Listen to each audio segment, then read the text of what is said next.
esta la sesión de grabación y aprovecho y les presento a Diana Roseli Pérez Gerardo, nuestra ponente de hoy, que bueno, es investigadora del Instituto de Estudios Históricos, de Investigaciones Históricas de la Universidad Nacional Autónoma de México y bueno, baste decir que es una de las máximas especialistas sobre temas fronterizos americanos.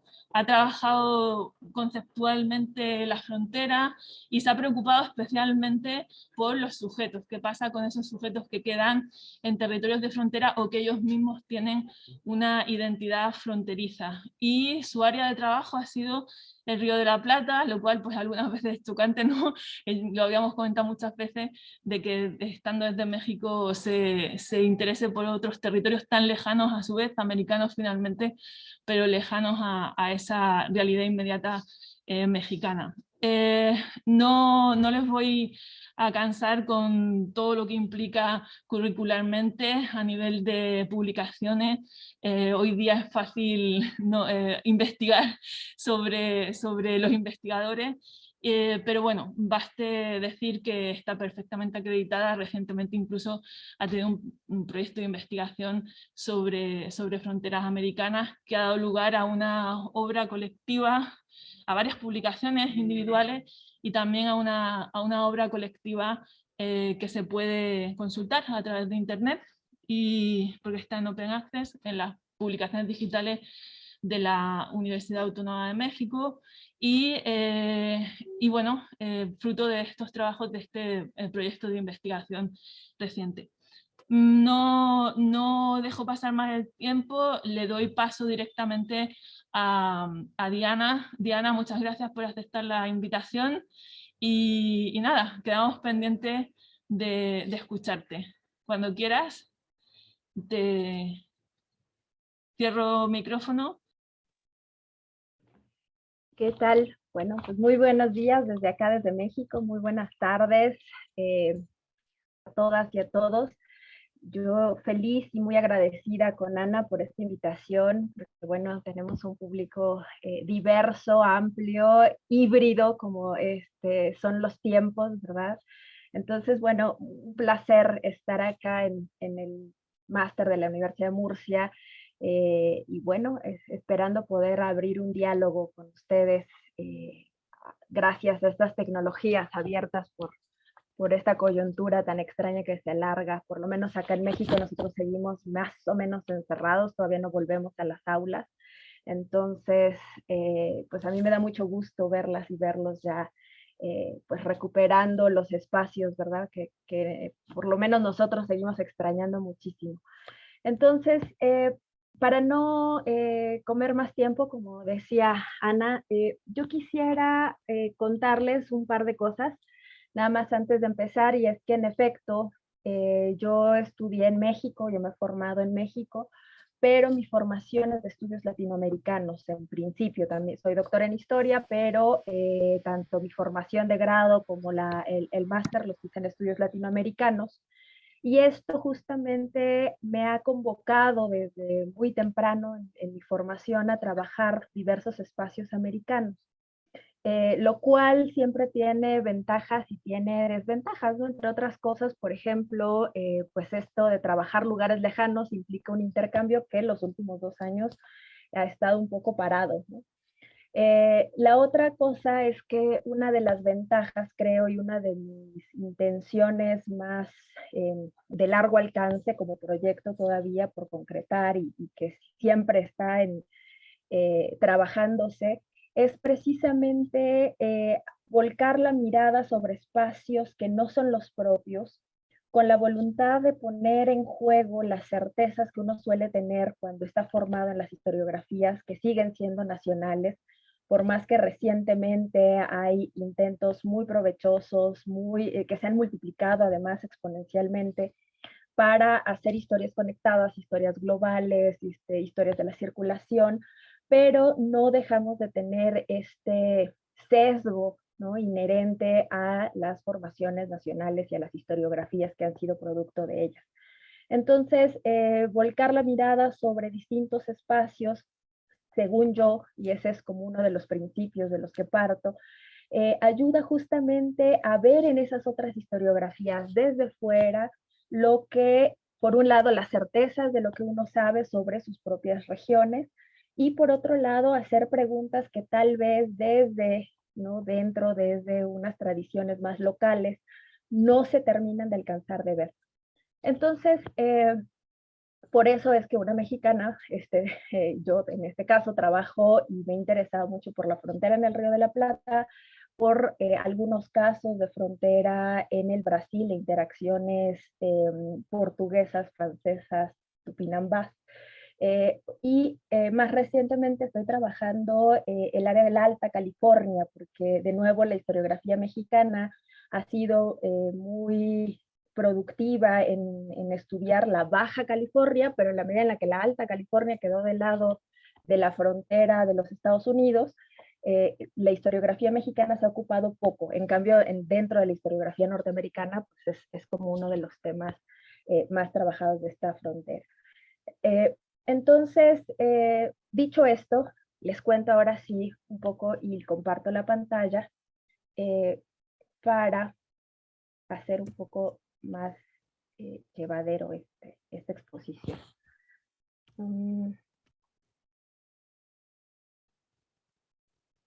Listo. Si hubiera algún problema por ahí, por favor me avisan.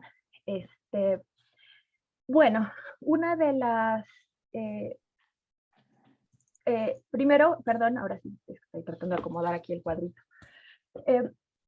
Titulé esta exposición Fronteras yuxtapuestas, territorio, militarización y sociabilidades en el Río de la Plata en el siglo XVIII, por varias razones. La primera es que si bien yo me he dedicado más a estudiar la frontera bonaerense, que sería esta frontera que es la más cercana y el cordón de fuertes que fue responsabilidad del Cabildo de Buenos Aires para sostener y defender. De todas maneras, esta frontera está articulada a una serie de fronteras que están yuxtapuestas. Y le decimos fronteras yuxtapuestas porque al final de cuentas forman una continuidad, pero al mismo tiempo cada una de ellas está articulada a lógicas provinciales, regionales, que actúan en varias direcciones, con energías múltiples, en ocasiones energías opuestas, y que en cada uno de los casos generaron procesos específicos, pero muy intensos, de aculturación, de etnogénesis, de intercambio y, por supuesto, la generación de identidades locales, pero también de sujetos que están entre el medio, ¿no?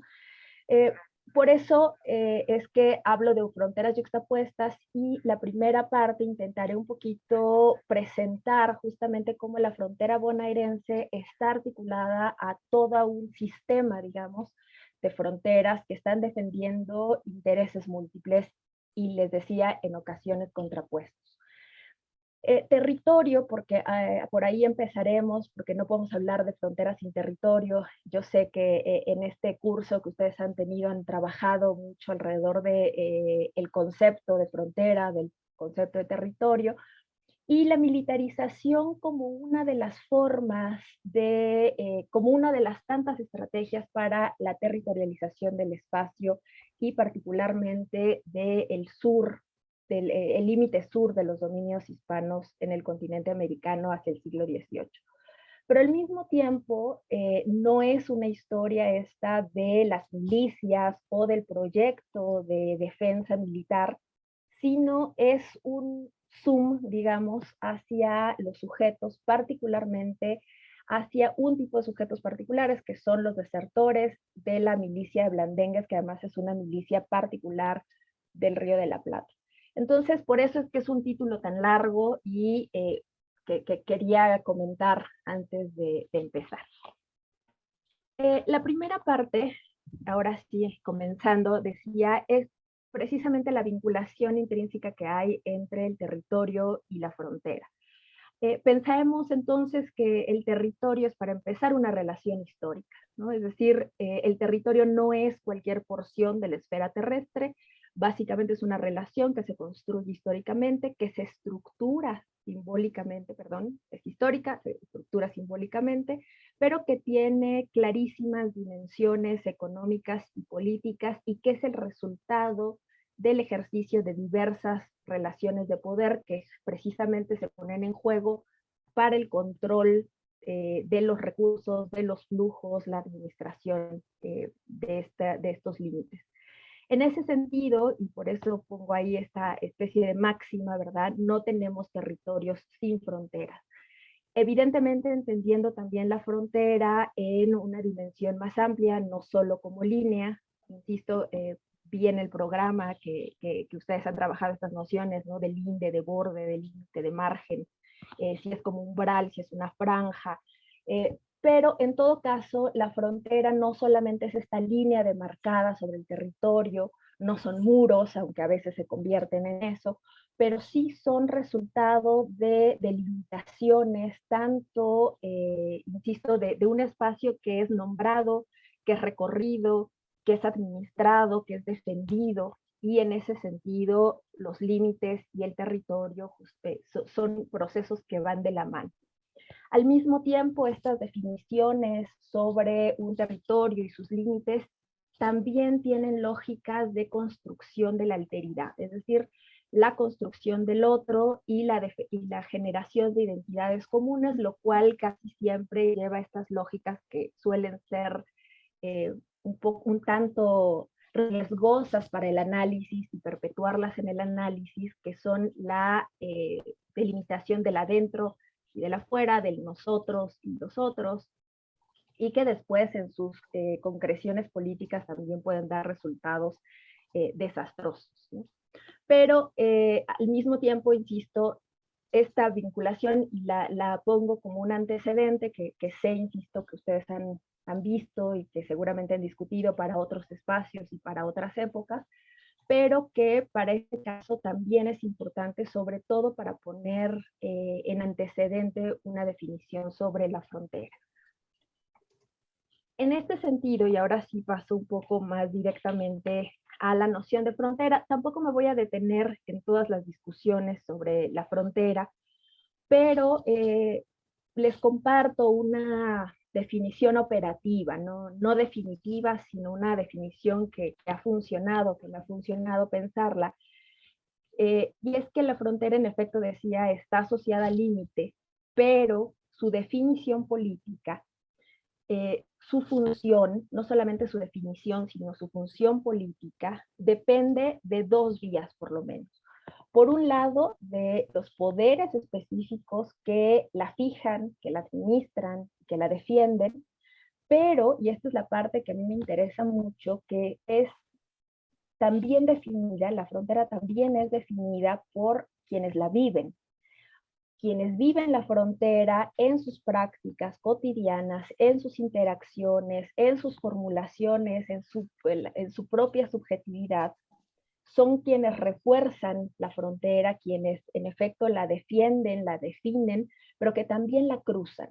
Y este acto de cruzar la frontera, y de una frontera, llámese nacional, llámese una frontera simbólica, una frontera, a veces fronteras morales, ¿no?, que se definen, el hecho de cruzar la frontera define sujetos, ¿no? Y creo que esta beta la han trabajado de forma extraordinaria, muy sugerente, por ejemplo, el grupo de chicanas, ¿no?, de Estados Unidos, y decir cómo, por un lado, hay ocasiones en las que los grupos y los asentamientos humanos existen, están ahí, y la frontera los cruza. Además de las otras lógicas donde son los sujetos que cruzan fronteras que están medianamente definidas de antemano. Entonces, en este sentido es que, en efecto, la frontera parte de quienes la instauran, de los instrumentos jurídicos, de los instrumentos políticos, pero también depende de estos sujetos que la viven, ¿no? Y en ese sentido recurro a una serie de consensos que ya hay sobre la frontera desde hace varios años. Ya las historiografías sobre la frontera han llegado a consensos como, por ejemplo, pensar que las fronteras son procesos que no son hechos dados a priori. En general también hay un consenso para pensar que son espacios de contienda, pero también son espacios de negociación. Es decir, que son espacios permeables, ampliamente porosos, que también hay una inestabilidad que les es inherente, pero, y con una tradición por ahí de las nociones de espacio y espacio social de Pierre Bourdieu, pensar que la frontera es un espacio vivido. Por ahí hay varias síntesis de el concepto de frontera que avanzan en esa vía. En este sentido, y recalcando la idea de la porosidad, de la permeabilidad, las fronteras también ya es un consenso, es que dan lugar, no separan, no necesariamente separan, sino que al contrario dan lugar a espacios de interacción, de circulación y a otros procesos como los de mestizaje, adaptación, etnogénesis.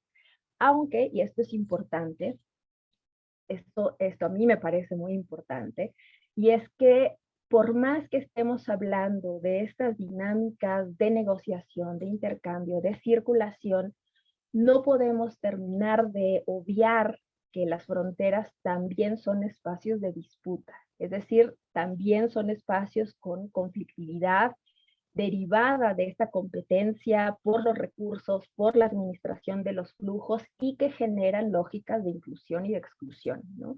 Es decir, no solamente generan eso, pero, insisto, este nuevo énfasis y de nuevo una historiografía latinoamericana que participa de estas nociones de la historia global, de la historia conectada, pero que por otro lado y por razones políticas, pues no podemos obviar estas otras dimensiones de la frontera. En este sentido, y este es uno de los desafíos de trabajar con la noción de frontera, es que hay que asumir que a pesar, y para los siglos coloniales americanos, las interacciones no violentas, es decir, los mecanismos y las estrategias impulsadas por la monarquía en diversos territorios donde ya no se optó por la vía armada y por la guerra y la confrontación abierta, no implica que la intención de la dominación haya cesado. Es decir, cuando hablamos con conceptos como la pacificación, porque ya no es la guerra abierta, sino hay instituciones como el comercio, los tratados, la diplomacia, las misiones. No quiere decir que el intento de la dominación sobre estos territorios haya cesado, sino que la estrategia se ha transformado.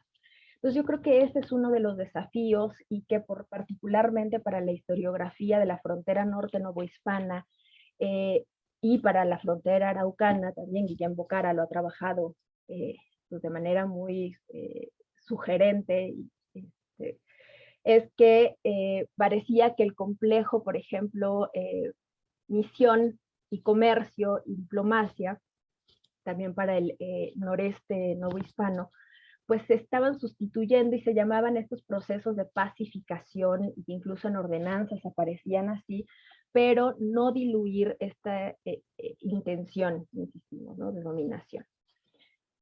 Un segundo desafío, yo creo que de los más importantes para acercarnos a la frontera, tiene que ver con qué hacemos con las categorías étnicas, con las clasificaciones políticas que emanan de la documentación colonial, pero y que se han reproducido por mucho tiempo en la historiografía, pero cuando estas clasificaciones de ningún modo son neutras.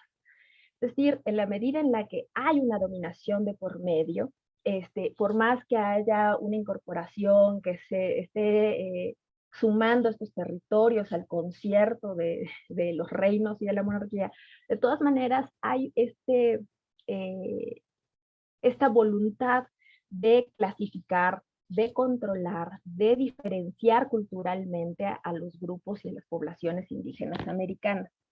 Entonces, muchas de estas categorías étnicas las hemos tomado de la documentación colonial sin hacer necesariamente una crítica profunda de qué es lo que se está denominando o cómo esas caracterizaciones, insisto, responden a intereses muy, muy puntuales.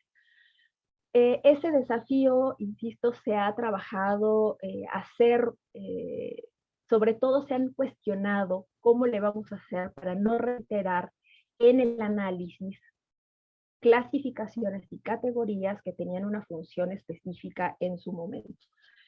Y un tercer punto que también es común, todos lo sabemos, pero al mismo tiempo no terminamos de desarraigarlo de la historiografía, y es la sustancialización de los grupos de frontera. En la medida en la que la frontera finalmente sí promueve o refuerza lógicas de inclusión y de exclusión, de pronto los grupos fronterizos, estos grupos indígenas que estaban en estas bordes, ¿no?, de los territorios controlados por la monarquía, se empiezan a fraguar como sustancialmente belicosos, esencialmente indómitos, asociados a estos tropos del salvajismo, la barbarie, independientemente de si están en el extremo sur del continente o en el norte, ¿no? Y esta sustancialización, insisto, todo mundo sabemos que existe, intentamos no reiterarla, pero insisto, no es del todo sencillo, precisamente porque se reitere en la documentación colonial, no es tan fácil desarraigar. Entonces, puestos estos desafíos, ¿cuáles son las propuestas? Una propuesta que a mí me parece que puede conducirnos a hacer una historia de estos siglos de dominación hispánica sobre los territorios americanos, es descentrar un modelo interpretativo que suele tener en el centro la acción de la monarquía y de sus agentes.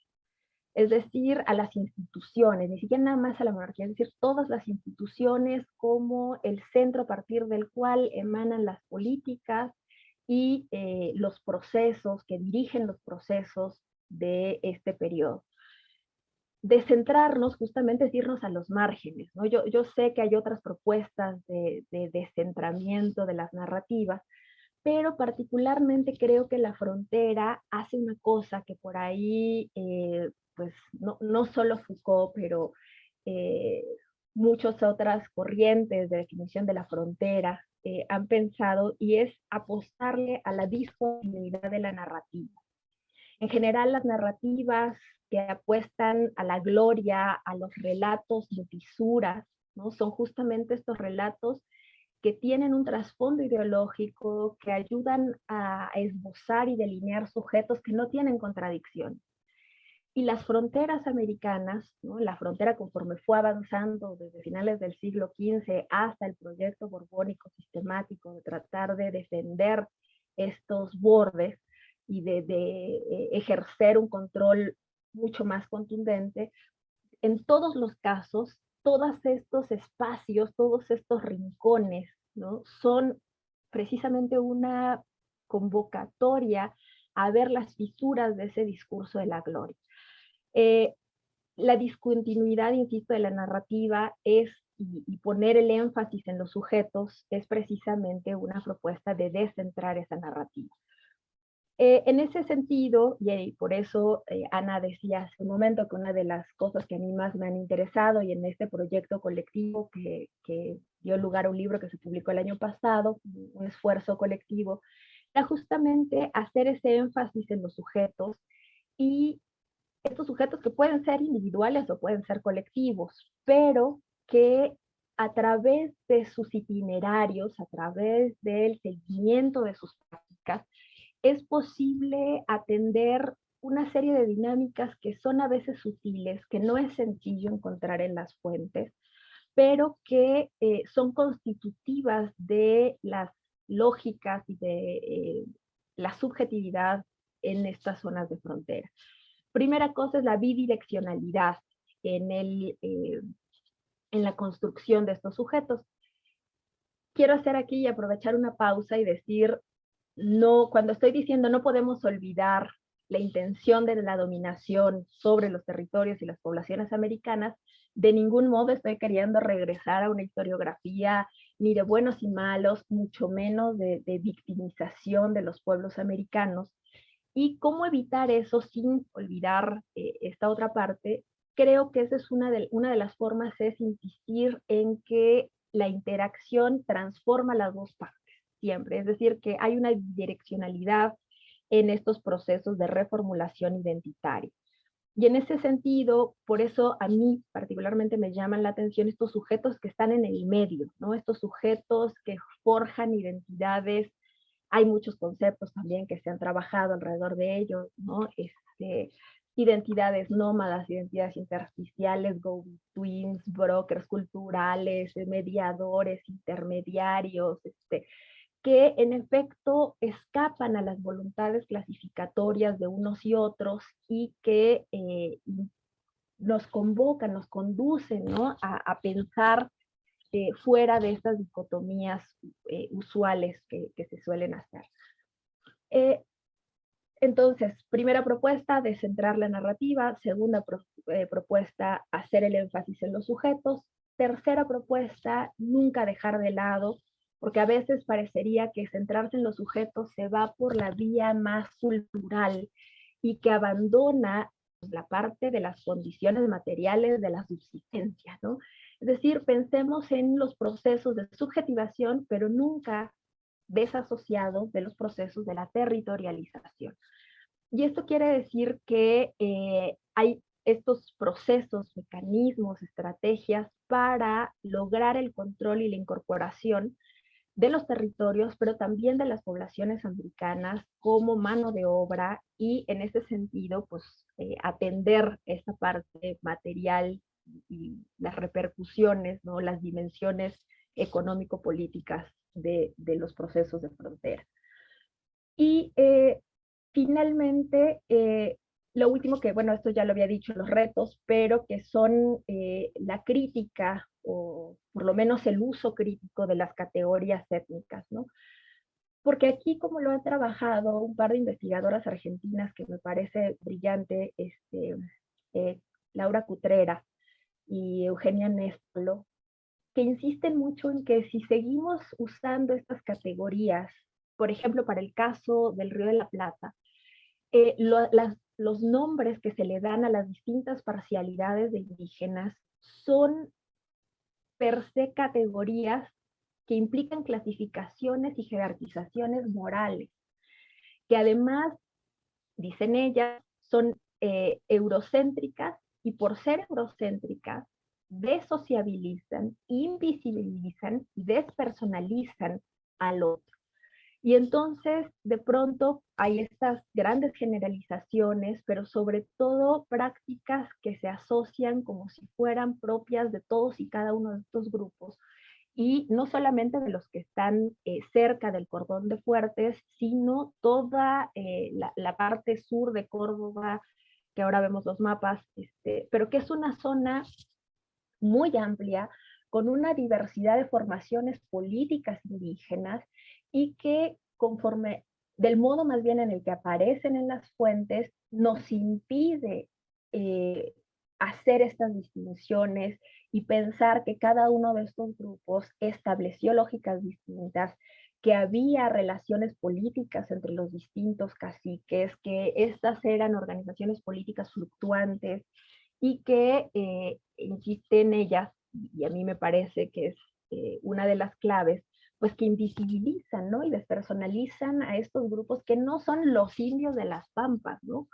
Como un genérico podría intentar hacerlo, sino que cada uno de ellos tenía una serie de formaciones, producto de migraciones, producto de procesos de etnogénesis, y que en algunos casos muchas de las prácticas específicas que se les asociaron a estos grupos, ¿no? En realidad fueron producto de la propia injerencia de la presencia española en la región, es decir, procesos en los que se aumenta la movilidad, en los que se fracturan las unidades políticas o al contrario, ¿no? Estos procesos de centrípetos, ¿no? Centrífugos que hacen que las organizaciones políticas fluctúen en función de los avances de la propia colonización. Entonces, diría, y reitero nada más las tres propuestas, descentrar la narrativa, apuntar a la discontinuidad, hacer mucho énfasis en los sujetos, en la construcción de identidades, no olvidar la territorialidad nunca y las dimensiones económicas políticas, y finalmente tener mucha conciencia de las categorías que estamos utilizando, sobre todo en cuestión étnica, ¿no? Bueno, eso sería la primera. Como conclusión, nada más dos, otra vez, ideas, y es que la frontera, insistimos, en la medida en la que atiende y está vinculada a todos estos aspectos, es que ninguna frontera es arbitraria. Todas las fronteras son resultado de disputas, de ejercicios de poder, de relaciones concretas, con dimensiones económicas, políticas, pero la frontera nunca es natural y nunca es arbitraria, ¿no? Entonces, puesto eso, ahora sí me voy más específicamente a las fronteras de Buenos Aires. Aquí le puse las fronteras de Buenos Aires, pero podríamos irnos a las fronteras del Río de la Plata, ¿no? Es decir, por un lado tenemos esta frontera imperial, ¿no? Esta frontera interimperial que fue asunto de gobierno y de razón de Estado durante siglos, y que en este mapa, después del Tratado de Madrid de 1750, ya tenemos una definición que por supuesto está lejísimo de la ideal que hicieron casi a ciegas, ¿no? En Tordesillas a finales del siglo XV. Pero para el Río de la Plata, que de hecho, si nosotros vamos a Buenos Aires, espero que se vea mi flechita, ¿verdad? En la parte de abajo, hasta la parte de abajo del mapa, estaríamos encontrando Buenos Aires, y lo que está en naranja, rojo, por acá, son justamente los límites acordados del Tratado de Madrid, y si se dan cuenta, pues no llega hasta Buenos Aires, pero sí a todo su espacio de influencia, que Bocara le ha llamado, no solo él, pero que se reconoce como el hinterland de Buenos Aires. Esta frontera interimperial también definió muchas de las políticas de Buenos Aires, sobre todo a partir de las reformas borbónicas. La defensa y la constante amenaza sobre la banda oriental va a ser una de las preocupaciones, y sobre todo de la distribución y la administración de las fuerzas militares, y que va cambiando este límite y esta preocupación pues al son de la política internacional, ¿no? Y de los múltiples conflictos que está librando España, y que ustedes conocerán mucho mejor que yo, pero que al mismo tiempo esas repercusiones en estos confines de los dominios hispanos pues son determinantes de la vida pública y sobre todo de la distribución de los recursos para la defensa de esta zona.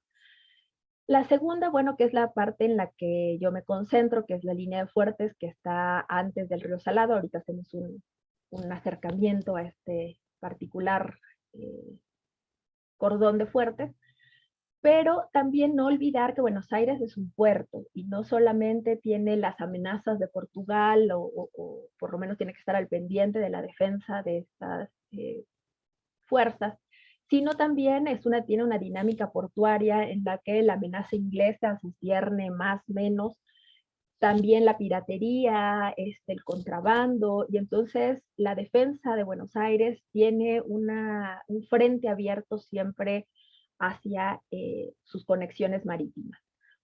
Por otro lado, y a pesar de que está relativamente lejos, pero también responde a esta frontera interimperial, y sobre todo después de la expulsión de los jesuitas, los pueblos de misión, es decir, las exmisiones jesuitas, pasan a ser parte de la jurisdicción de Buenos Aires.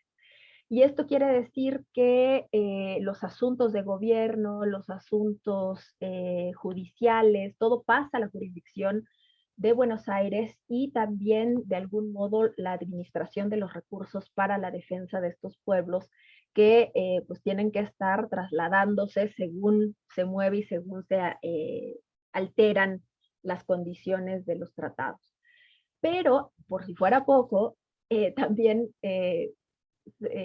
Buenos Aires está articulada a toda la frontera, que ahora vemos un poco más de cerca, de Santa Fe y Córdoba, y Córdoba del Tucumán. Es decir, se abre un arco que va desde el puerto hasta la ciudad de Mendoza.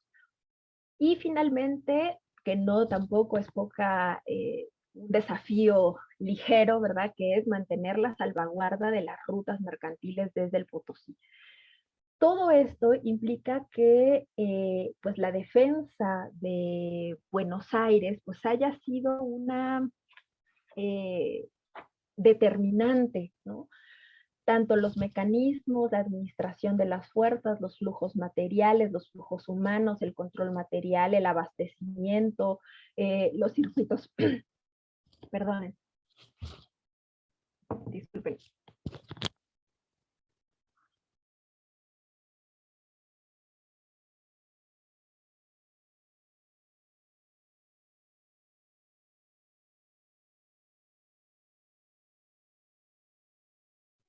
Perdonen, se me fue algo chueco por ahí.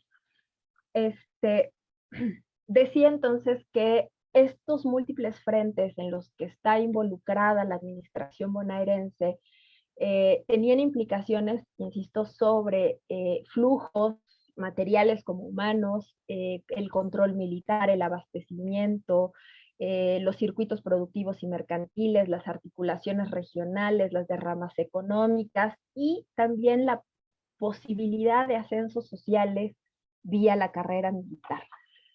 Es decir, hay una sociabilidad de frontera y de fronteras múltiples, que por eso les decía, son fronteras yuxtapuestas, son distintas fronteras que tienen cada una acciones, direcciones, intensidades propias, pero que al mismo tiempo participan también y dan lugar a una lógica y a una sociabilidad de frontera.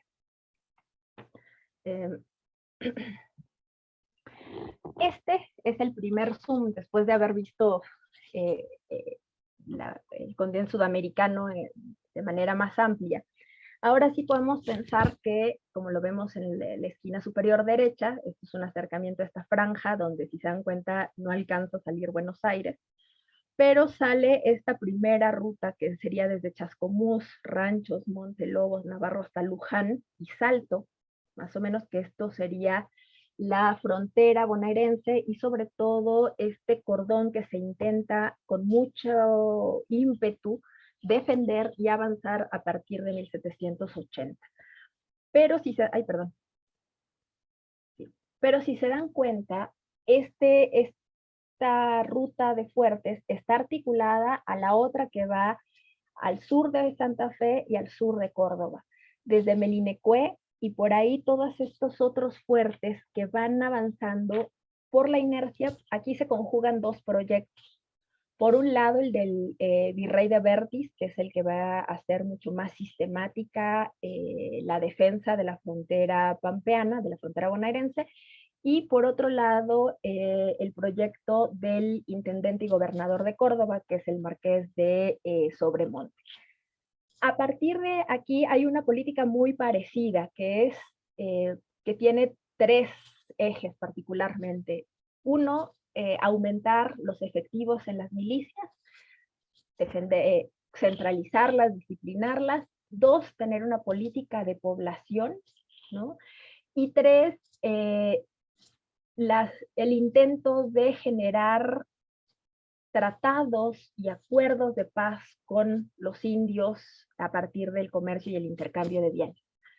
En ese sentido, se trata de hacer una defensa de caminos, que de hecho este era un camino relativamente viejo, por ahí de principios del siglo XVII, que es el que conectaba desde Buenos Aires hasta Mendoza, y que esta inauguración de Fuertes pues, va tratando de seguir esa vieja ruta, y que al mismo tiempo está también tratando de asegurar de algún modo las rutas comerciales que vienen desde el Potosí. Aquí tendríamos, insisto, esta línea de Fuertes la estaríamos pensando hacia finales del siglo XVIII, es decir, es idealmente la concreción de ese proyecto defensivo borbónico de las fronteras y que habría cuajado aquí. Aprovecho para hacer una... Quise ponerlo, pero se veía feo. Yo le puedo añadir redes sociales.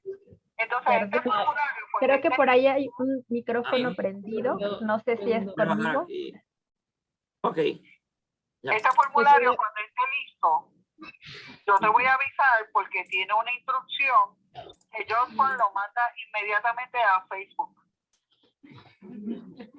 Josué Sí, Maño. sí, ya lo, Ya. ya Gracias. estamos. Sigue, Diana. Sí, no, está bien, es que si no nos íbamos a traslapar las voces. Decía que quería hacer una pausa para hacer una acotación y un texto que recientemente salió en Fronteras de la Historia sobre las condiciones materiales de estos fuertes, porque cuando yo les estoy hablando aquí, los mapas nos presentan fuertes y fortines. De pronto tal vez en la imaginación de ustedes aparecen pues construcciones fortificadas, abalaustradas, ¿no? De concreto, y lo que han hecho recientemente es hacer una arqueología, ¿no? Ver cómo estaban materialmente construidos estos fuertes y estas guardias. También hay una especie de confusión entre cuál es la diferencia entre un fuerte, un fortín y una guardia, ¿no? Y a veces resulta que las guardias pues, no tenían ni construcción de materiales perecederos, ¿no? Eran apenas campamentos escasamente abastecidos, con 8 o 10 efectivos, algunos, los más grandes como Luján, por supuesto, Pergamino tal vez, podían tener ciertas ventajas o ciertos recursos, pero en general, o sea, cuando vemos esto parecería que realmente hay una cadena de fuertes que funciona con excelentes comunicaciones, que tiene efectivos militares, pero no siempre funciona así, ¿no? Realmente, insisto, y este trabajo más arqueológico pues, nos está dando una idea mucho más nítida de que este proyecto suena muy bien y en los informes puede sonar de un modo, pero las condiciones y la precariedad de los establecimientos militares y de las propias fuerzas, de las milicias, ¿no? Tanto las milicias y el ejército regular como las milicias provinciales, pues realmente estaban en condiciones precarias que no terminaban de poder defender una frontera de este tamaño.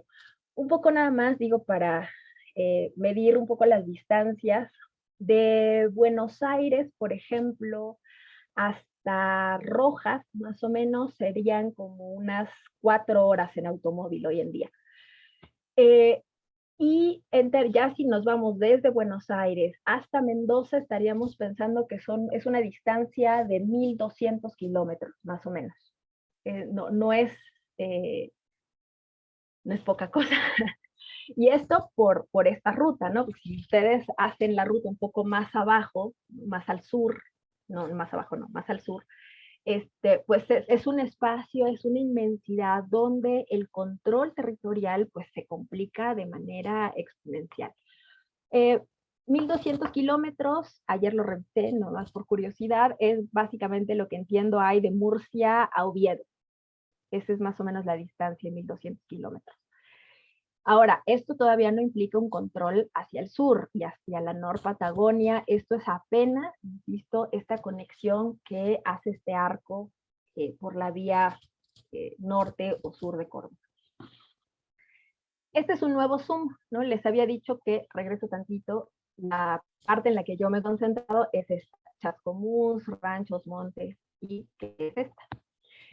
Esto es otro mapa, aquí sí tenemos ahora sí a Buenos Aires, que está en esta parte, si se ve mi flechita, y de aquí vienen esta ruta, insisto, de fuertes, los fuertes que serían Chascomús, Rancho, Luján, Salto y Rojas, y los fortines que serían estos pequeñitos, Areco, Mercedes, Navarro, Lobos. También hubo un intento por ahí de 2 misiones, en la parte sur de la actual provincia de Buenos Aires, pero que fracasaron rotundamente, fueron destruidas por los grupos indígenas de la zona. Y también hubo, esto es importante, porque para las lógicas de avance territorial, por ejemplo, para el norte de América, que no haya habido un avance acompañado de órdenes religiosas, ni siquiera tan sistemáticamente del clero secular, es una de las especificidades, creo, del avance en esta frontera, no así de la de Córdoba, donde hay una serie de cooperaciones, ¿no? entre el avance militar y el avance de las jurisdicciones religiosas. No es que no haya iglesias, no es que no haya párrocos, ¿no? Pero la fundación va relativamente retrasada al avance de la frontera militar. Que por lo demás esto también se explica por las especificidades, perdón, de los grupos de la región. Aquí nada más para hacer una par de definiciones que tomo de Florencia Roulet, que tal vez alguien haya leído, tal vez alguien la conozca. Florencia Roulet ha trabajado estas fronteras desde hace mucho tiempo con un enfoque crítico fabuloso, y cuando ella hace un recorrido sobre cómo se entendía el concepto de frontera en el siglo XVIII, esto es de mucha utilidad, porque no solamente está diciendo en el análisis o los conceptos que nosotros podemos fraguar para mejor reentender y mejor interpretar estas dinámicas, sino cómo aparece en la documentación y a qué se refieren con frontera en el siglo XVIII, ¿no?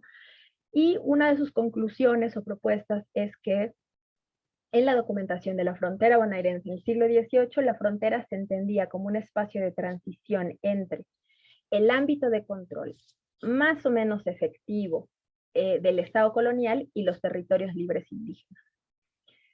Y remata diciendo que para este momento la frontera tiene estas dos funciones, ¿no? Por un lado, contender al indígena como ese otro externo, pero, y esto es muy importante para los dos casos que les voy a contar ya para finalizar, que es someter también al imperio de la ley a ese otro que es un otro interno, pero que es un otro interno percibido como criminal, como ocioso, como vago, que no respeta del todo las normas sociales. Y entonces, finalmente, esta frontera es una frontera que depende del poblamiento, pero en muchos casos, y sobre todo en los casos de los fuertes de Córdoba, las políticas de poblamiento fueron de reclutamiento forzoso de familias a las que obligan a llegar a esta región, a asentarse con ciertas promesas de tierra, de darles tierras.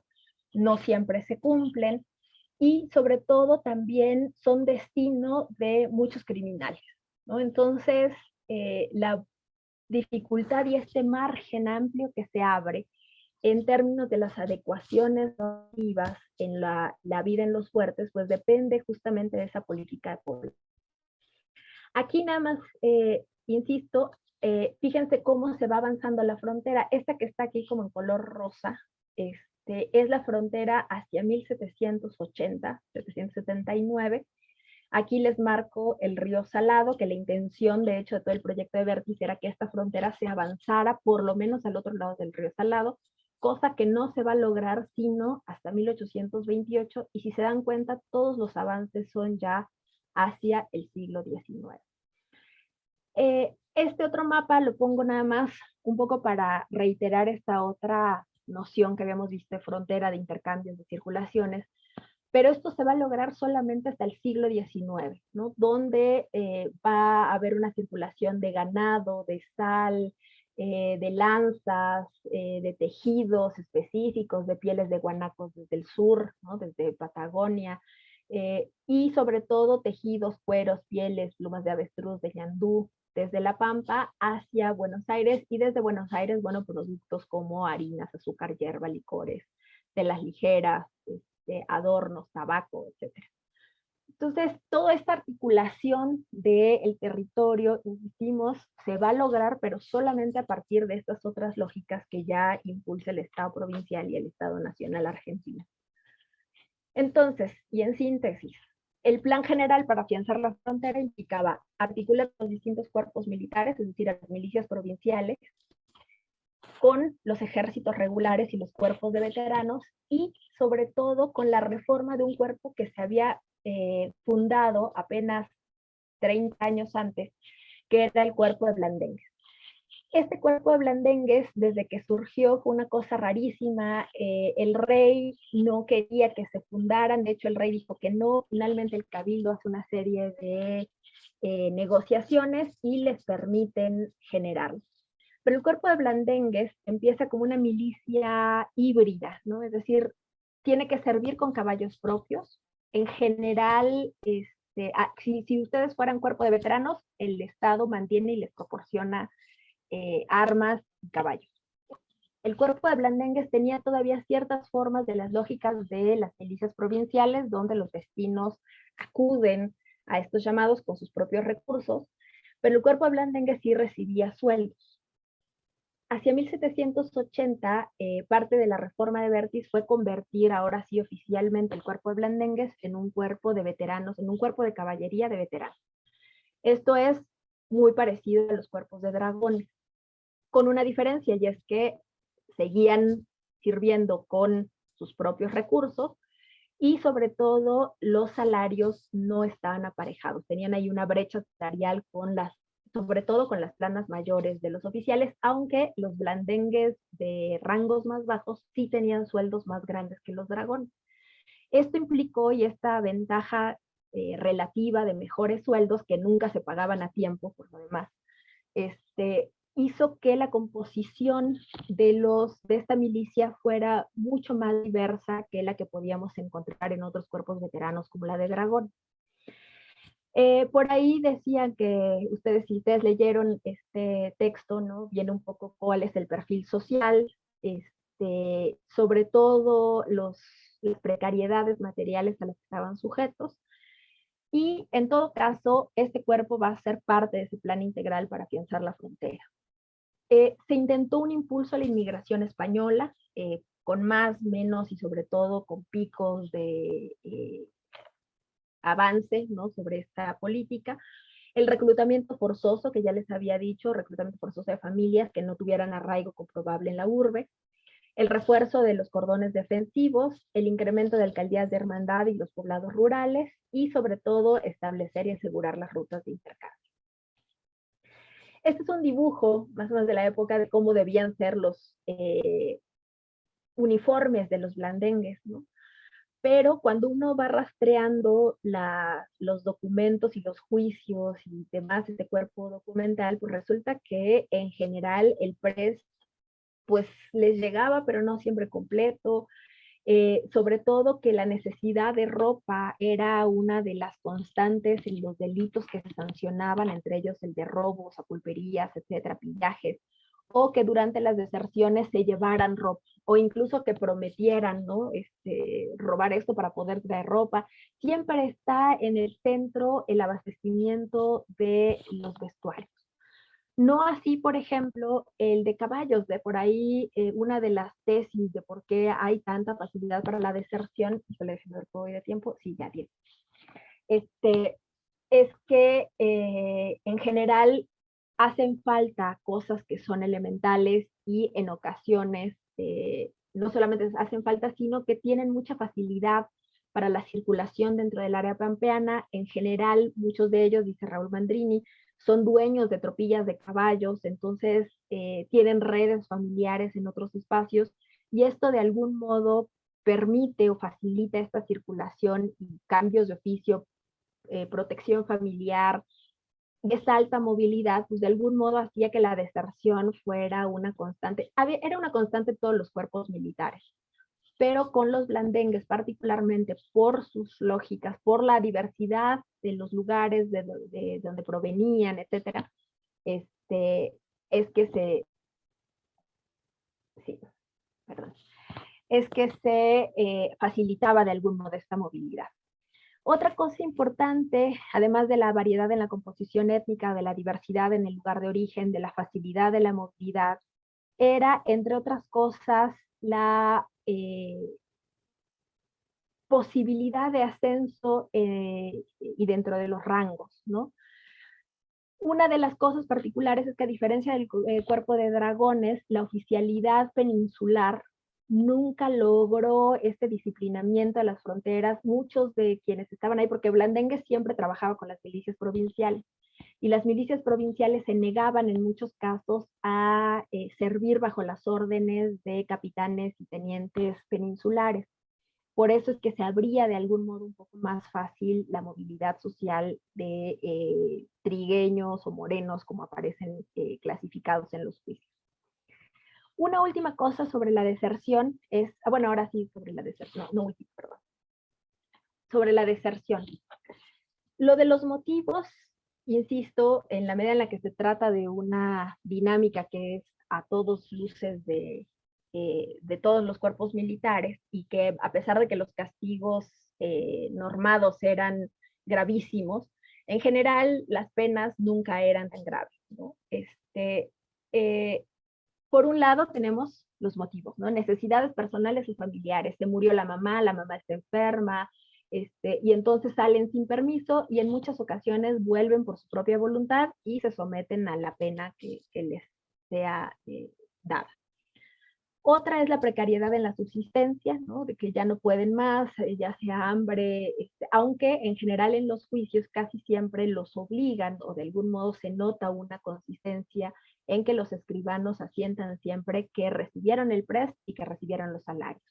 Sin embargo, por la correspondencia de los propios capitanes y tenientes de los fuertes, tenemos noticia de cuántas veces, que insisto es lo más común, nunca llegaban los sueldos a tiempo, no se entregaban los prest, es decir, todo el equipo que necesitaban, y por eso la precariedad es otro de los motivos que emergen siguiendo estos juicios a los desertores.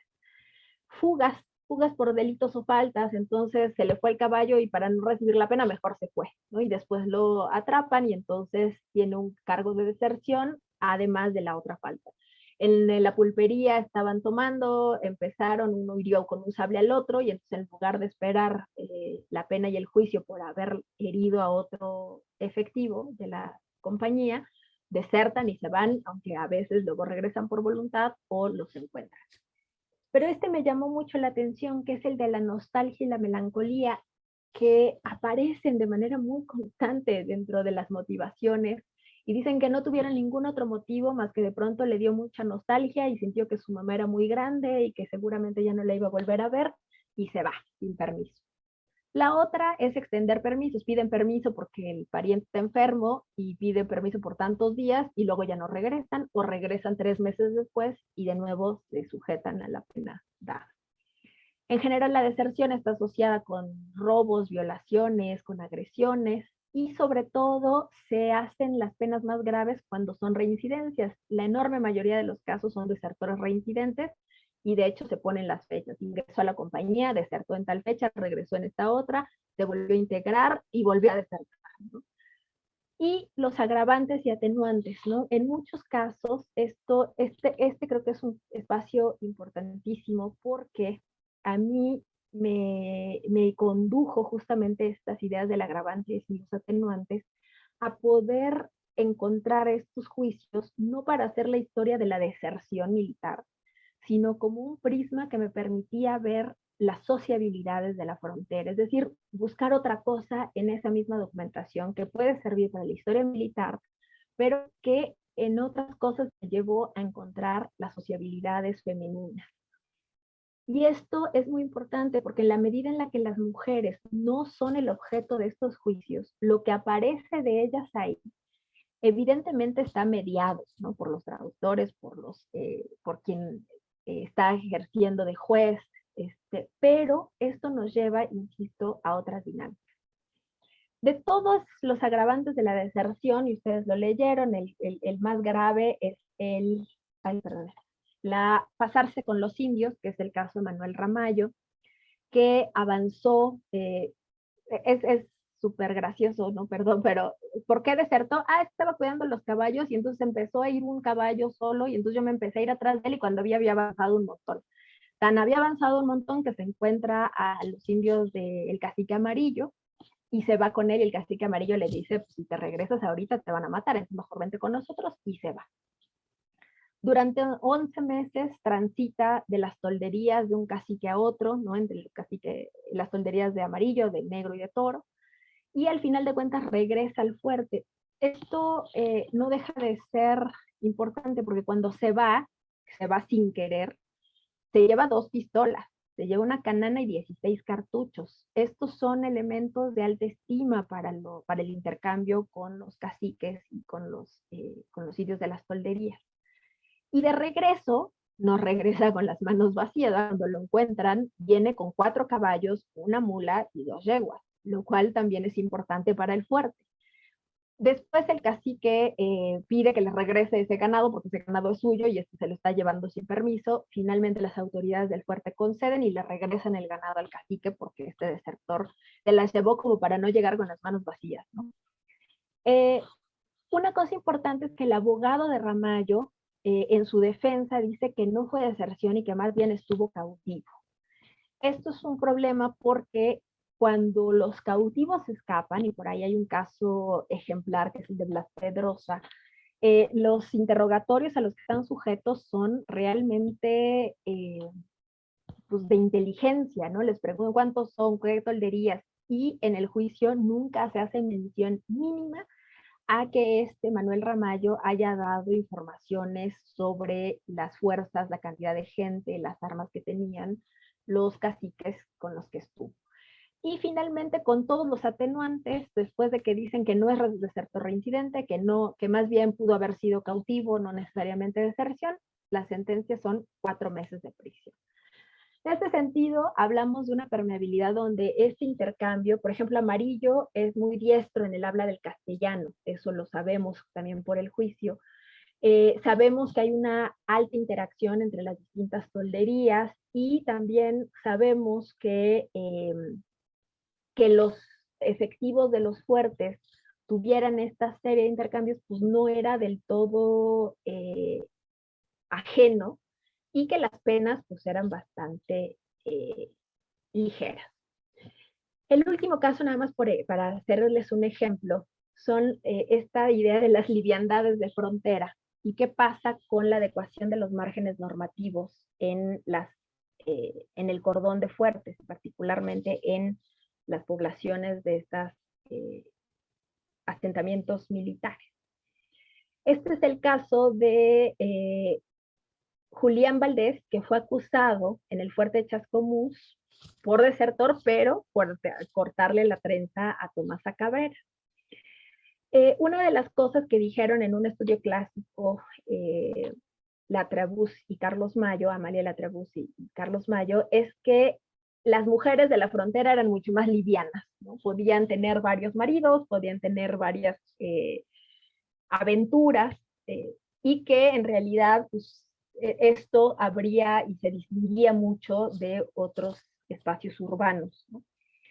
Pero no es nada más eso, y esto se los cuento rápido, esto sí es la hora del cotilleo, ¿verdad? La hora del chisme.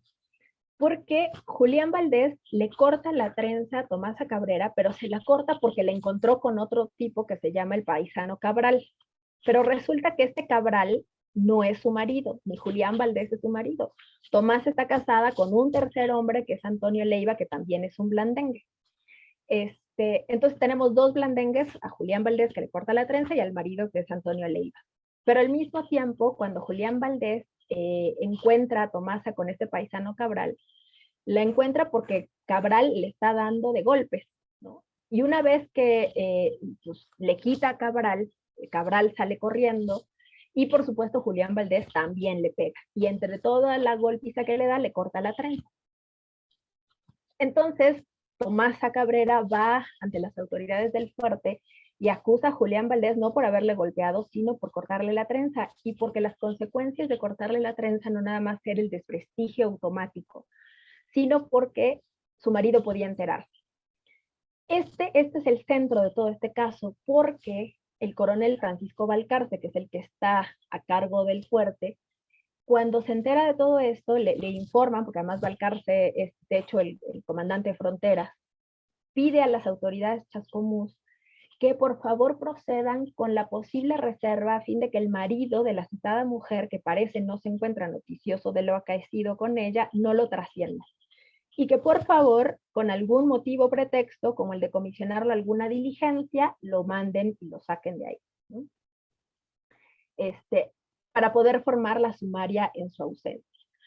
También interviene el capellán, finalmente logran que Julián Valdés regrese la 30, pero muy interesante es que cuando Julián Valdés termina de golpearla, después de que ya la había golpeado Cabral, le pregunta que por fin con cuál de los dos quiere quedarse.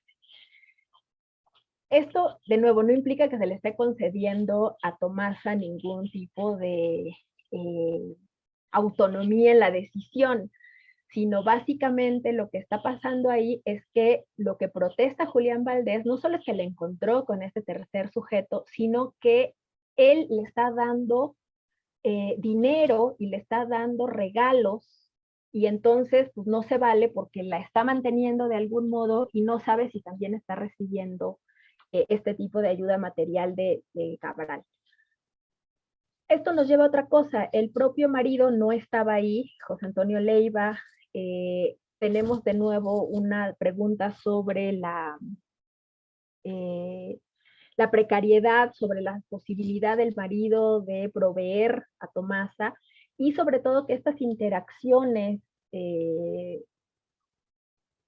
sexuales, ¿no?, también iban acompañadas de intercambios materiales. Cuando se hace ya el juicio a Julián Valdés, finalmente queda a 3 años de presidio. Insistimos, había agravantes, entre otras cosas que era desertor, por eso aparece entre los desertores. Y la otra cosa es que el defensor de pobres, que es el que está defendiendo a Julián Valdés, alude a la relajada vida y a la escandalosa conducta de Tomasa, y porque no concurría en ella la calidad de honrada, entonces pues se aminora un poco la pena. Todo esto nos lleva a una serie de casos que también analicé, donde están involucradas las mujeres, y es que en general, tanto a las autoridades del presidio, como a la comandancia fronteras, como al propio capellán que está en el fuerte, les interesa mucho mantener la paz dentro del fuerte.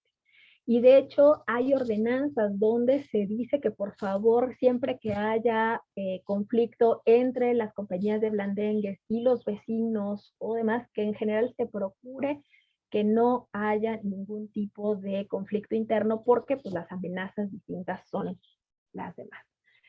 Entre estos sale también un violador, un desertor violador que trata de hacer, de forzar a Margarita Palomeque. La golpea. Aquí las descripciones de la violencia son terribles, pero sobre todo cuando se está haciendo el juicio empiezan a salir otras 7 mujeres por lo menos a las que había intentado forzar.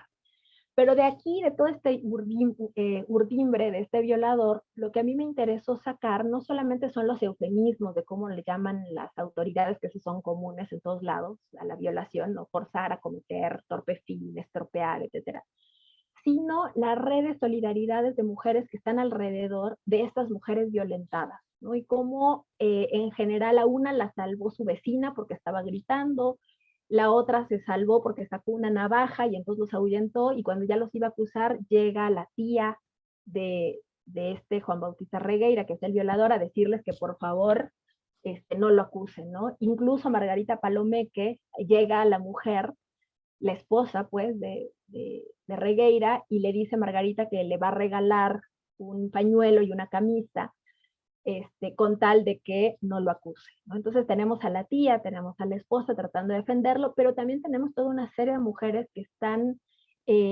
ayudando, sosteniendo, acompañando en la acusación, y que incluso se animaron durante este juicio a denunciar a Regueira. Regueira, por supuesto, va a decir que en todos los casos tenía amistad ilícita, que son malas mujeres, y por ahí pues el abogado va a tomar todos estos testimonios.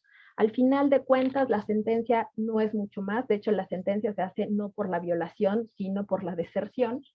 Pero, bueno, ya, ahí me quedo. Ahí están las otras mujeres, ¿no? Luisa Arce, Gregoria Maciel, Manuela Chaparro, María Juana Farías. Y una de las cosas interesantes de esta intención, y con eso cierro, es que es posible, alrededor del seguimiento a los sujetos, hacer una lectura, insistimos, no desde la política de los virreyes, del cabildo, de los intendentes y gobernadores, desde la comandancia frontera, sino que en los intersticios de esta documentación militar es posible sacar, ¿no?, conclusiones sobre las sociabilidades, y sobre todo también sobre las interacciones hispano-indígenas, y particularmente a mí me interesa ir pues contraviniendo poco a poco y en la medida de lo posible la idea de que la frontera es un ámbito predominantemente masculino.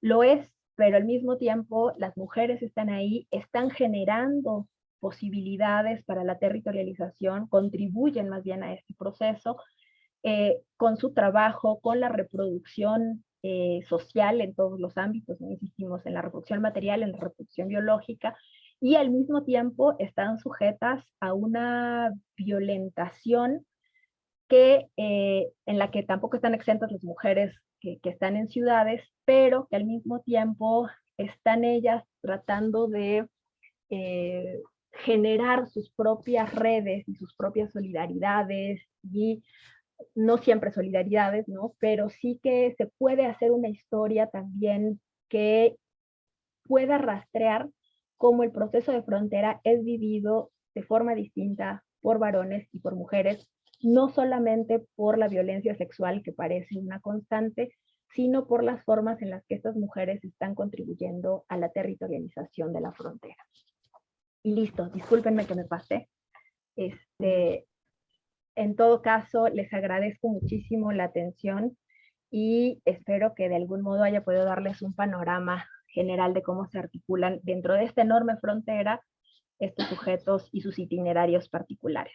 Muchísimas gracias y perdonen por los minutos extra. Muchas gracias, Diana. ¿Me escuchas? Sí. Es que creo que tengo el micrófono aquí en la cámara.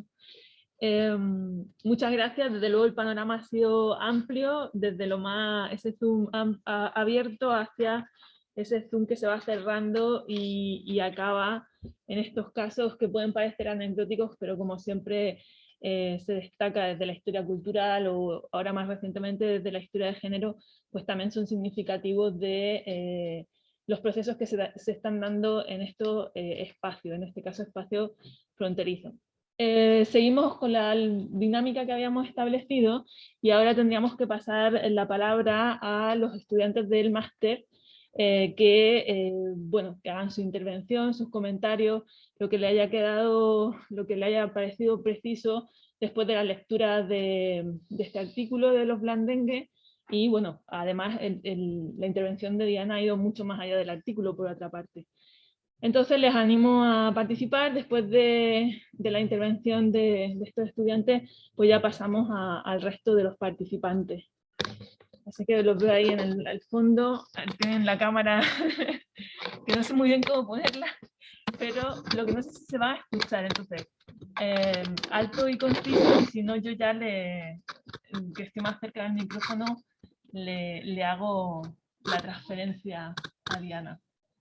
No sé si empezar por izquierda o derecha, Leandro, que está al lado. Sí, bueno, empiezo yo mismo. Vale. Yo tenía una pregunta en relación a... Espera un momento. Diana, ¿escuchas bien? O... Sí, escucho. Perfecto. Todo bien. Yo tenía una pregunta en relación al artículo que hemos leído, y es que si había contacto directo, bueno, pues considero yo que se conocían las élites tanto de un lado como de otro y se establecían contactos entre ellos. Si te parece bien, Diana, si son preguntas muy concretas, seguimos pasando, acumulamos y así ganamos un poquito de tiempo. Y entonces, Álvaro. A mí, lo que más me resultó curioso fue cuando se les nombraba, el nombramiento de ellos como cuerpo de blandengue, claro. Luego cuando se lo lee, se entiende porque era un grupo asiduo, se podría decir, a que hubo un montón de deserciones. Así que algo que me gustaría saber es, estas deserciones eran, habituales, pero no, eran muy habituales. Es decir, era necesario un gran conjunto de población para rellenar este grupo. Se necesitaba población para acumular, ¿no? ¿Te va bien la pregunta, Diana, o necesitas...? La última parte es la única que no terminé de escuchar. Que para que la versión, para el tema de las deserciones era necesario acumular, tener un gran cuerpo, una gran cantidad de población para rellenar estos puestos que quedaban, por decir, vacíos. Okay. ¿No? Sí, ya. Ahora sí, gracias.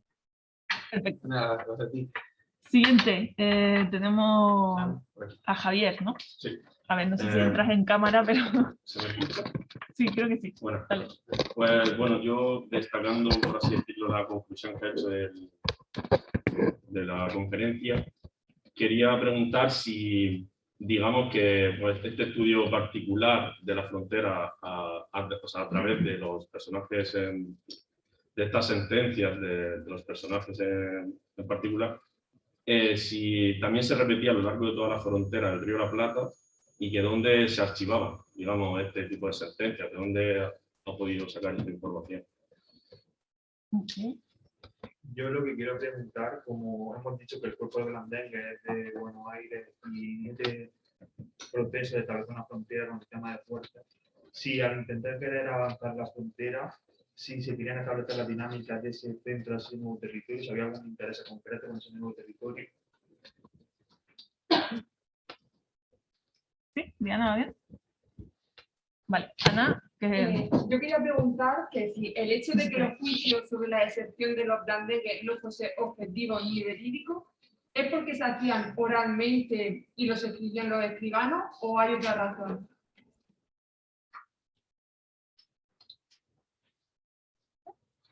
¿Bien, Diana? ¿O? Perdón, ahí sí, antes, o sea, porque se hacían oralmente y los asentaban los escribanos, pero la primera parte no me quedó clara. Que si el hecho de que no fuesen verídicos ni objetivos es por razones o hay otras. Vale. Sí, ahora sí, gracias. Perfecto. Seguimos. Sí. Yo quería saber José si Manuel. este sistema de fuerte se daba en otras partes de Argentina, pero se daba también en otras partes más del norte y del centro de América. ¿Bien, Diana? Vale. Y Alberto, queda por aquí. Bueno, mi pregunta es un poco centrándome en lo que se incorpora, los sujetos que se incorporan a los Blandengue, si ellos tenían posibilidad de tener más contacto con las élites de poder y por eso, o sea, por eso se incorporaban a formar parte de los Blandengue, el personal, y también si ellos podían ascender dentro del cuerpo militar, a pesar de ser desertores en muchas ocasiones. Y finalmente está Adrián, que está ahí al fondo, espero que se oiga bien. Bueno, hemos visto que las fuentes judiciales pueden tener gran potencia a la hora, de encontrar estas dinámicas fronterizas, pero mi pregunta es si se baraja, además de estas fuentes judiciales, otro tipo de fuentes para seguir ahondando en estos temas. Y perdona, me faltaba Tomás, que es que lo tengo detrás de la pantalla, ya me ha pasado desapercibido. No, yo solo quería preguntar, ya que las otras preguntas la han hecho mis compañeros, si en la frontera se estableció una realidad política, institucional y jurídica diferente a la que se dictaba desde la administración central, por así decirlo. Ok. Pues bien, si te parece bien, te escuchamos y luego ya damos paso en el tiempo que nos quede a una segunda ronda de preguntas para el resto de los participantes. Sí, oigan, muchísimas gracias. Todas preguntas muy disparadoras de tantas otras cosas. Primero, si había contacto directo entre la élite o las élites y los blandengues. En general, los caciques, por ejemplo, indígenas, mandan emisarios casi siempre a el intercambio directo. Esto es importante. Muchos de estos caciques de los que sabemos sus nombres porque se acercan a los fuertes para hacer intercambios comerciales. Y en general se asientan con el permiso de los propios militares y mandan emisarios. Casi nunca entran los caciques al pueblo o al fuerte, pero sí hay una interacción constante. Ahora, las élites, ya pensemos ahora en la élite bonaerense con las élites indígenas, con los caciques, en general tampoco no suelen verse, y si se ven es porque las autoridades de Buenos Aires avanzan a tierra adentro, ¿no? Los caciques nunca van a Buenos Aires, y una cosa que ha trabajado Florencia Roulet extraordinario es que estos embajadores y emisarios a veces eran mujeres. Hay embajadoras y emisarias indígenas que son las que están haciendo las negociaciones en los tratados de paz. No son ellas las que tienen el poder de decisión, pero sí son ellas las que están negociando, entre otras cosas, porque hablan castellano, porque a veces pasan largas temporadas en las casas de algunos vecinos españoles en Buenos Aires, Entonces, en principio, las élites, hay autoridades máximas tan hispano-criollas, y los caciques rara vez se encontraban. En general son asunto de emisarios, y en los casos en los que llegaba a haber reuniones, que sí las hubo, es porque las autoridades bonaerenses llegaban a tierra adentro. Dos, blandengues, es el nombre de, y por ejemplo en México, las primeras veces que presenté blandengue, todo el mundo se reía, ¿no? Porque acá blandengue es así medio cobarde, ¿no? O sea, tiene una serie de acepciones distintas. Y en las investigaciones de los propios argentinos, blandengue, no están muy de acuerdo en cómo, de dónde viene el nombre, pero parece que es de blandir la espada. Y entonces esa es una de las propuestas de Roberto Marfani. Y la otra cosa interesante es que durante alguna época, por ahí en principios, mitad del siglo XX, un blandengue se le decía a un tipo de moneda, ¿no? A la moneda de tantos argentinos. Entonces tiene un montón de acepciones. Y en esa misma pregunta, si no era sobre el nombre, que creo que era sobre qué hacían para rellenar los espacios de estos desertores. En gran medida lo que sucedía es que por eso no eran las penas tan graves, porque básicamente los necesitaban. Entonces, cuando regresaban ellos mismos por su propia voluntad, o incluso si los encontraban y los traían ya prisioneros, lo ideal era reincorporarlos en la medida de lo posible y lo más inmediatamente posible a sus funciones, porque en efecto requerían esa presencia.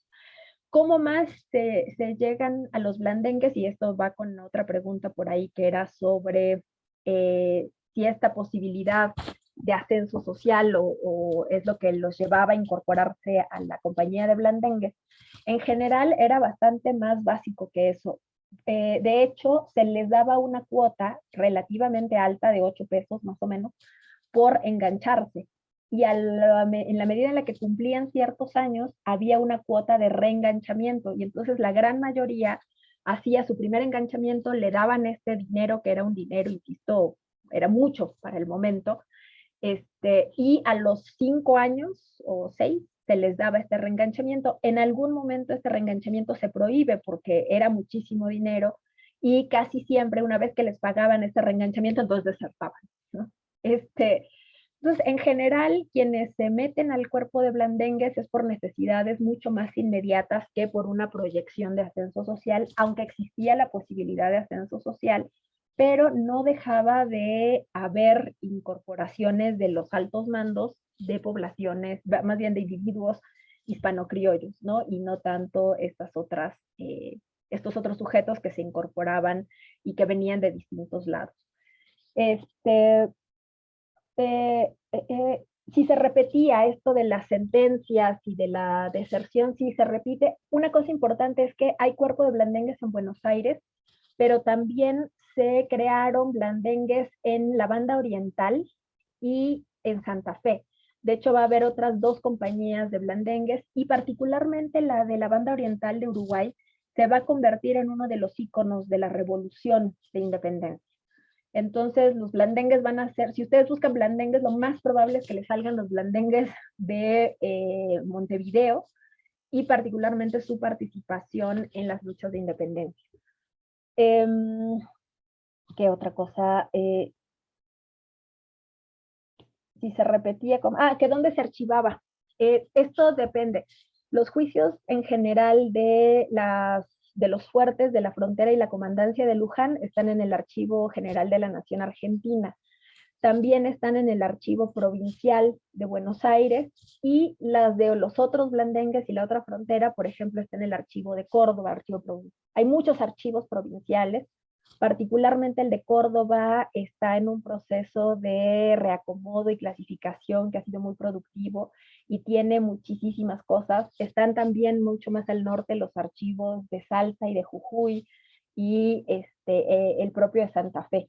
Entonces, en general, estos archivos están ahí, y a partir de cierta época también la documentación de los pueblos de misión, que están más al norte, también llegan al Archivo General de la Nación, que por lo demás ahorita también está en un proceso de cambio de edificio, y qué bueno, porque la penúltima temporada de lluvias se les había caído el techo encima del Archivo General de la Nación Argentina, lo cual, ya se imaginarán, fue un drama. Parece que los documentos estaban bien, pero insisto, hay una muy buena concentración, y el fondo de hecho se llama así, Comandancia de Fronteras,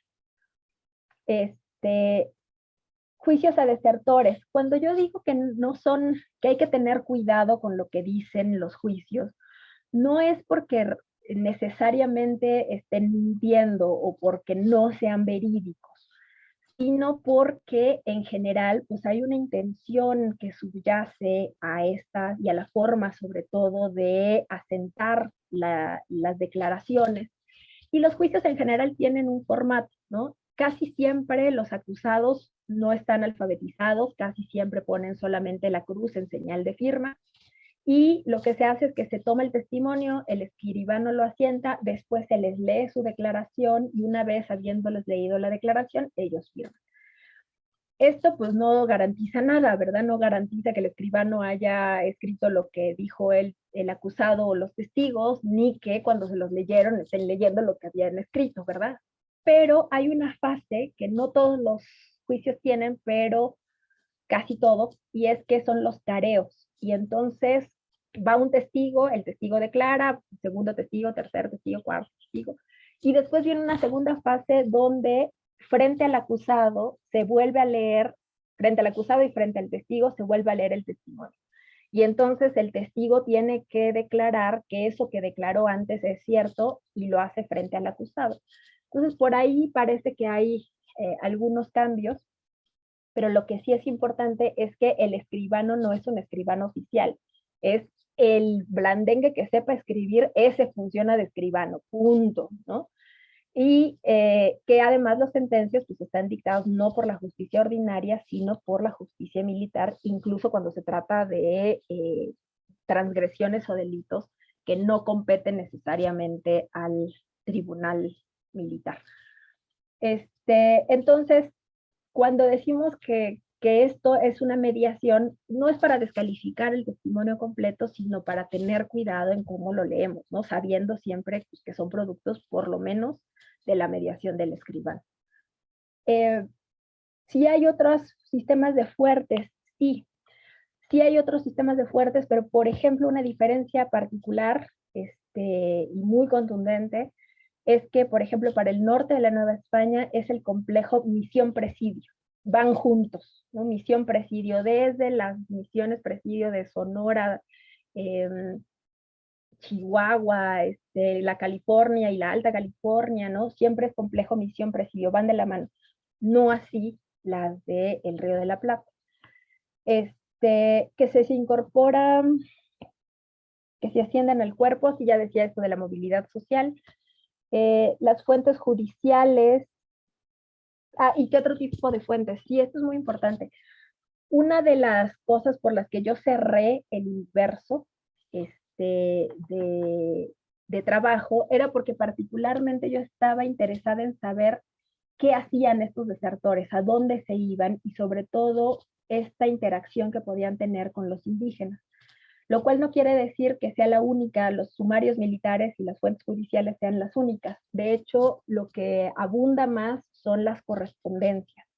Y eso, para que vean en el fondo de AGN de comandancias militares, eso es un mundo que apenas y más o menos están revueltos por fuerte o están organizados por fuerte, pero no están por fechas, no hay un catálogo de cada una de sus correspondencias, a veces están fragmentadas.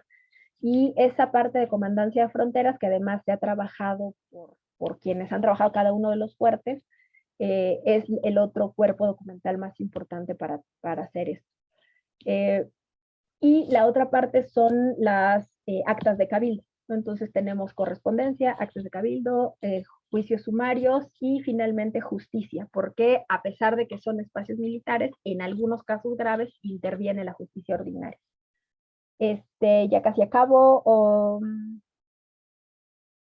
Y la última pregunta, que creo que es la más difícil, que si esta frontera, que con políticas e instituciones se dictaba desde... perdón, ¿me pueden repetir esa última? Que apunté aquí ya... No, Espera que me acuerde. Sí, se establece. si había una diferencia entre la realidad que se dictaba desde poder central en una realidad política, jurídica, institucional, o había más autonomía en esa zona fronteriza. Sí, sí, claro, por eso me acordaba que era muy compleja y muy importante esta pregunta, sí. En efecto, una cosa es la política que se dicta desde Buenos Aires y la otra es cómo se arraiga localmente, ¿no? Y que en ese sentido, obviamente hay una diferencia y esa diferencia la podemos ver no solo en los reportes que se hacen de cómo está avanzando el proyecto defensivo, que se informa a la corona, sino también en la contraposición de los intereses locales a los intereses de la corona. Y esto está arraigado desde la propia creación del Cuerpo de Blandengues, porque el Cuerpo de Blandengues se crea desde el Cabildo. Y el Cabildo pide permiso a la corona y la corona dice, no, no tengo recursos. El Cabildo todavía dice, bueno, en todo caso, vamos a cobrar un poco más de arancel a la llegada de licores. Y entonces los poderes locales y los mercaderes locales dijeron, no, por supuesto que no, o sea, nosotros no vamos a pagar un peso más de arancel por cada carreta que venga con vino para que ustedes creen un cuerpo defensivo que va a servir a la corona. Y entonces de pronto el Cabildo de Buenos Aires se queda en medio entre la política monárquica, entre los intereses locales y los intereses de la élite bonaerense. ¿Qué pasa ahí? Que evidentemente las consecuencias de la creación de esta política de frontera dependen de que las ordenanzas y todo lo que se manda desde España y desde Buenos Aires, pues realmente su concreción y quien vaya a certificarlo, y además sin los recursos necesarios, pues en general no se cumple, ¿no? Y que es lo que decía un poco sobre estos estudios de los fuertes y fortines, ¿no? Que donde los informes pueden decir, y fundamos tantos fuertes y tantos fortines. Ajá, pero ¿cuántos efectivos tienes? Obedecen, por ejemplo, una de las grandes tragedias era que para pasar revista nunca se presentaba nadie, ¿no? Las milicias provinciales jamás. Y de los blandengues, pues no se disciplinaban a hacer los ejercicios, no se presentaban todos, los mismos comandantes de los fuertes, cuando había que pasar revista, las tropas tenían que movilizarse hacia Luján y los comandantes de los fuertes decían, no, si yo te los mando a pasar revista, los indios pueden aprovechar y nos pueden atacar, y entonces los propios comandantes de cada uno de estos fuertes no mandaban a sus efectivos al pase de revista.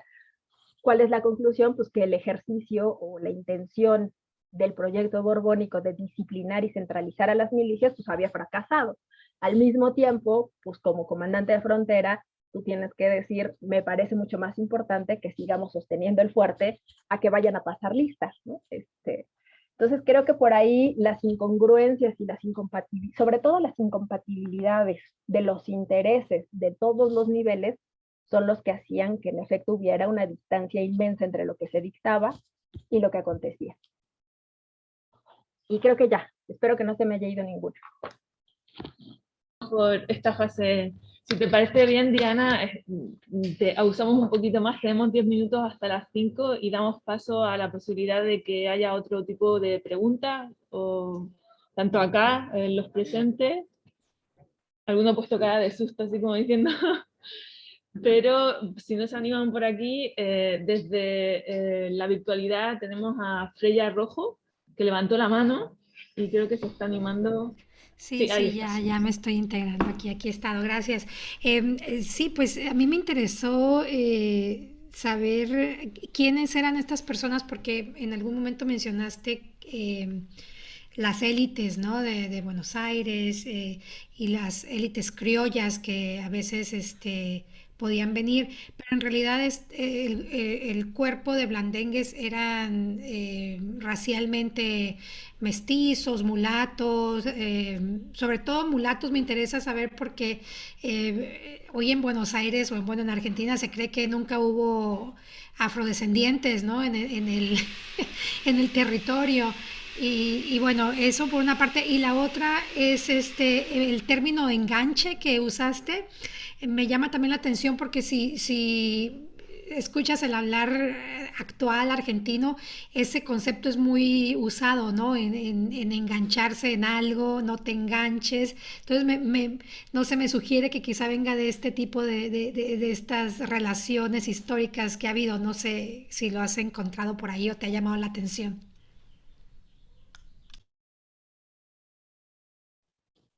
¿Contesto, Ana, o esperamos? No, yo creo que contesta mejor y mientras seguir preguntando si alguien se anima a participar. Si quieren, los participantes virtuales, levanten la manito virtual también y por aquí yo aviso. Adelante. Ok, gracias, Ana. Sí, bueno, la primera es la composición específica de esta milicia. Esta es una de sus particularidades, que es la diversidad de composición étnica.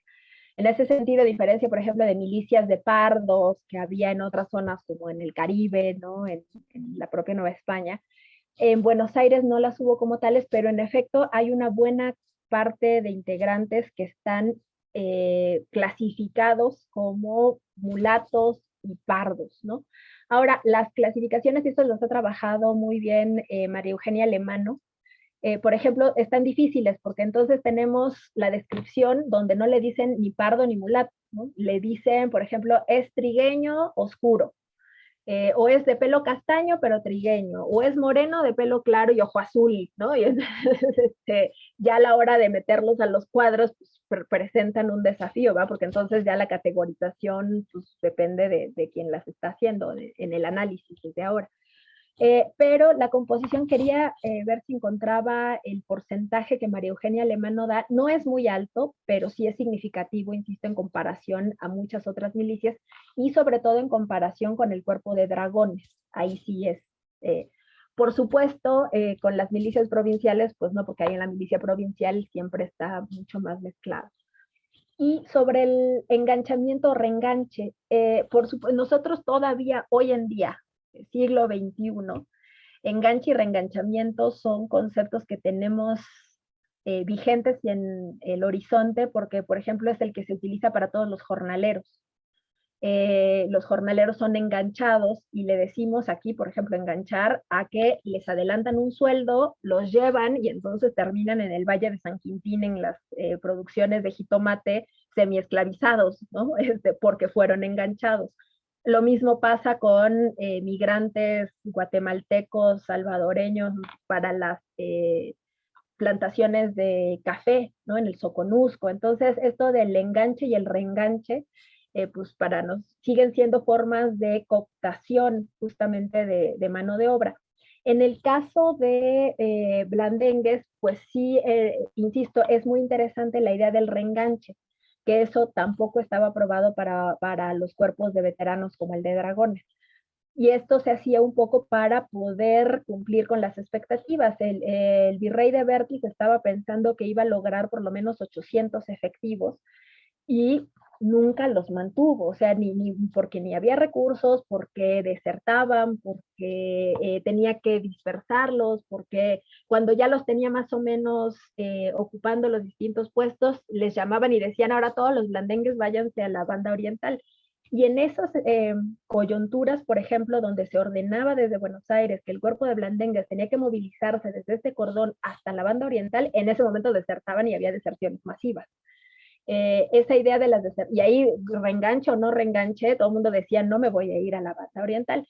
Por lo demás, este tipo de expediciones largas, que era una al año a las Salinas, y la otra cuando había coyunturas específicas como estas de traslados forzosos a la banda oriental, pues también significaban un cambio en la sociabilidad, por ejemplo, en las mujeres, ¿no? En este caso, ¿qué hacemos cuando se tiene que movilizar el cuerpo entero durante 6 meses al año, ¿no? Y entonces ahí tenemos una serie de marcajes, ¿no? Que van a incidir sobre las formas más elementales de la convivencia dentro de los fuertes.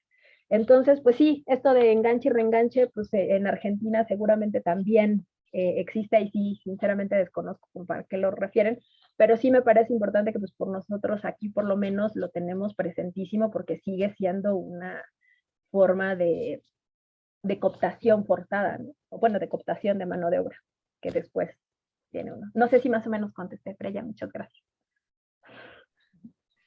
Bueno, tenemos 3 minutitos, no sé si finalmente alguien se animó a hacer como, aquí tengo una manito levantada en presencial.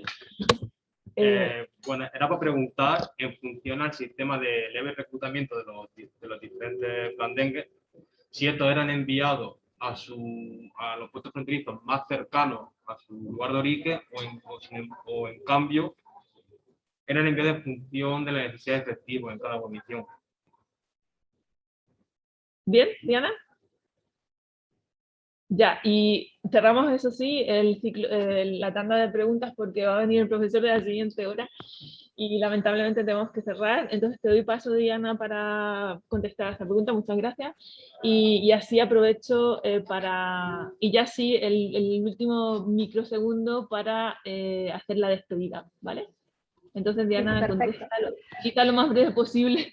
Lo más breve, no es que los pusieran lo más cercano a su lugar de origen, por eso también hay una diversidad. Entonces, en un fuerte tenemos gente de Córdoba, del Tucumán, del Potosí, de Buenos Aires, de Carmen de Patagonia, o sea, es diversísimo, nunca están cerca y en general los mandan según la coyuntura. Entonces, esto también hacía dos cosas. Una, que desertaran porque estaban muy lejos de casa, y dos, que tuvieran una amplia facilidad de movilidad, y entonces eso facilitaba también la deserción, tanto la provocaba como la facilitaba.